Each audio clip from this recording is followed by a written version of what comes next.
দুল্লা ওরা নিজের বউকে লাগানো ছাড়া লোকের বউরে লাগানো যায় না। ই আবার কেমন জীবন? বউ ও বউ, কি হলো তুমি এই সময় এখানে?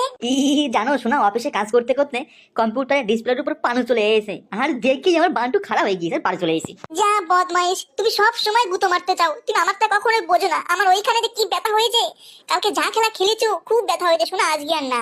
শোনা একটুখানি, কোনো ব্যথা লাগবে না, আস্তে করে প্রবেশ করাবো। না বললাম তো একদম না, আমার ওইখানে খুব ব্যথা করছে।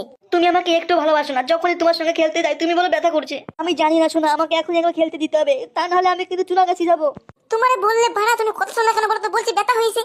কি আর বলবো শোনা, আমার এই মেশিনটা এত লাফানি লাফাচ্ছে, প্রবেশ না করালে ফেটে বেরিয়ে যাবে। তোমাকে খেলতে দিয়াও যা না দিয়াও তা, ঢুকানোর আগে তো বেরিয়ে আসবে। বন্ধুরা তোমরা একটু কইয়ে দাও যে কি খেলে আমি অনেকক্ষণ গাপাগাপ করতে পারবো, আমার তাড়াতাড়ি বেরিয়ে আসে, একটু কমেন্ট করে বলে দাও প্লিজ বন্ধুরা, প্লিজ দয়া করে বলে দাও। আরে পুরা মুখো ওরা বলবে না, ওরা রাত্রেবেলায় অসভ্য ভিডিও দেখে ওদেরও নাইট পাস হয়েছে, ওদেরও তাড়াতাড়ি বেরিয়ে যায়। সত্যি কি বন্ধুরা?